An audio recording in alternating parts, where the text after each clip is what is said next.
big firm favourite at DT Performance at the moment is this wonderful second generation Honda NSX.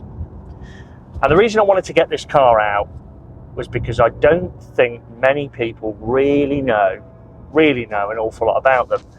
People have seen them, I would imagine. People that are really into cars are at least aware of them, but perhaps don't know some of the facts, figures and nitty-gritty on them. So I just wanted to come out in the car, do another one of these videos explaining about the car, and also why I don't think it's been massively taken up in the market with comparison to the likes of Ferrari, Lamborghini, Porsche and so on and so forth.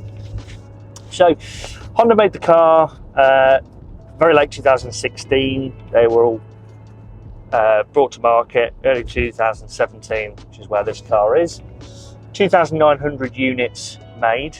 This is number 400 of those 2,900. Facts and figures, so circa 3 seconds to 60, which is super quick. Massive top speed, near 200 miles an hour. And power figure of 573 PS or 570 horsepower if you're normal. So very, very fast car, obviously with all those figures, and actually as tested by the likes of Matt Watson at CarWow and a couple of other independents, they were actually able to get it under the 3 second 0 to 60. And from what I remember online, seeing in the videos on YouTube, it was about 2.7. So seriously, like properly supercar numbers. So when Honda relaunched the NSX, there was obviously a big hype to live up to, because the original NSX is, well, it's iconic. And I think this lives up to it. Very different type of car, but I think it lives up to it. But again, just don't think there's enough people knowing an awful lot about it. When Honda designed the car, what they really did do was go all out on everything. And they actually hemorrhaged money on every single car they sold. And although there's not been an awful lot of information about it, I would imagine it was really put out there so that Honda can say, look, we've still got it. We might not have crazy cars like we used to. We may not have as many sports cars in the range as we used to, you know, with the likes of the Civic Type R, Integra Type R. There used to be a lot of different segments of the market, and they seem to have gone a little bit more playing safe to their average demographic has actually increased in age again. So I think really it was just a case of bringing a car out that could say, look at what it is, look at how it's made, look at how fast it is, look at the price of it, and in comparison to some of the other cars, the likes of Ferrari, Lamborghini, Porsche and so on and so forth, it was actually a bargain, and I think it represents a bargain today still. So drawbacks of having a supercar. Ferrari, Lamborghini, Porsche, as I say, they're the things that people think of when you talk about supercars. Drawbacks: dealer network. Small, very expensive, very niche. Probably not something that a lot of people are au fait with. And I think it can be quite a scary place within the ownership of those kind of cars. The thing I love about the NSX, whilst the dealer network from a servicing perspective is small, they're very, very good. They're very, very robust, superb processes in place, very good customer service off the back of we've used them a couple of times now. But the things that I would be most worried about owning these kind of cars, you know, the replacement of the little parts, you know, the ergonomics in the car, the touch points, you know, indicator stalks, sat navs, climate control units, things like that. The best thing about this car is that everything's been lifted out of the rest of the Honda range. It's not something that you really notice. You know, you don't think, oh wow, okay, that's out of a Honda Civic or that's out of a CR-V. It fits in really nicely. But from a replacement perspective, and things to break and things that naturally wear on cars, ultimately, they are parts that are readily available and things that people probably could do quite easily, either at a specialist or a normal Honda dealer, providing it's not the big servicing that they need to have for the optimization. Okay, so back to some of the facts and figures and in comparison to other cars. 0 to 60, 3 seconds, sub 3 seconds, top speed of 191 miles an hour, that's the actual quoted figures. And a price tag currently, with a car with 14,000 miles on it, with all the optional extras you could possibly want, of $99,950.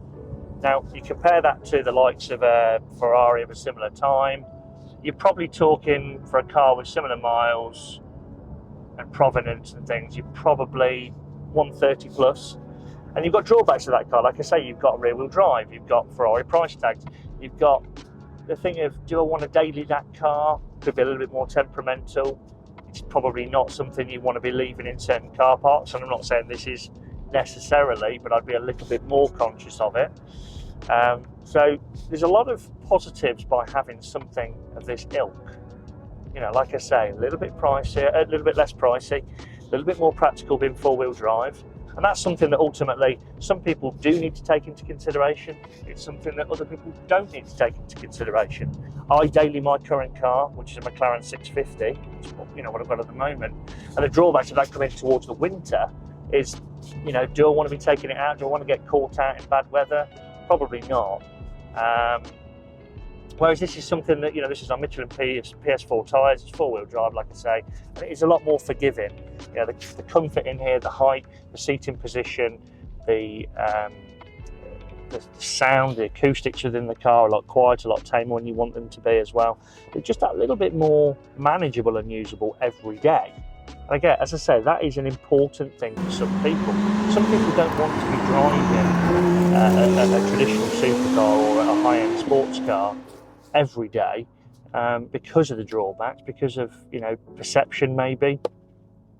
You know, a bright red Ferrari does give off a certain vibe, and again, as a toy, wonderful, fantastic. Pull it out on a Sunday, every other Sunday, it's going to do exactly what it says on the tin. But this kind of does the same job better.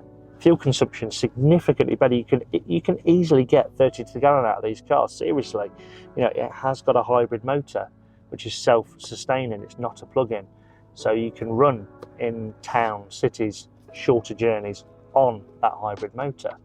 So again, there's a lot of plus points, a lot more usability, a lot more friendly interior, ergonomics, as I say, switchgear, all the things that we ultimately do when we're not driving hard. We're sitting here, I'm sat in traffic now. It's comfy, it's quiet, it's easy. So massive plus point for me from that perspective. It's that Jekyll and Hyde where it's not a one-trick pony. You know, for me, a McLaren and Ferraris and things, they are more of a one-trick pony. They are set up to be hard, go faster all the time, whereas this just doesn't seem to be like that as much.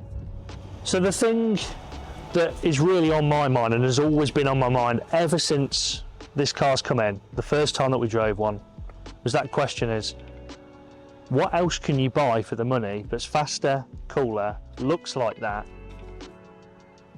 and is as niche? There isn't anything. And for that reason, I think it's absolutely perfect for the person who wants that car that they can drive anywhere, anytime, without worries or fear of drawbacks. It's perfect. Is it worth $99,950, just under that £100,000 mark? Absolutely every single penny. It's perfect.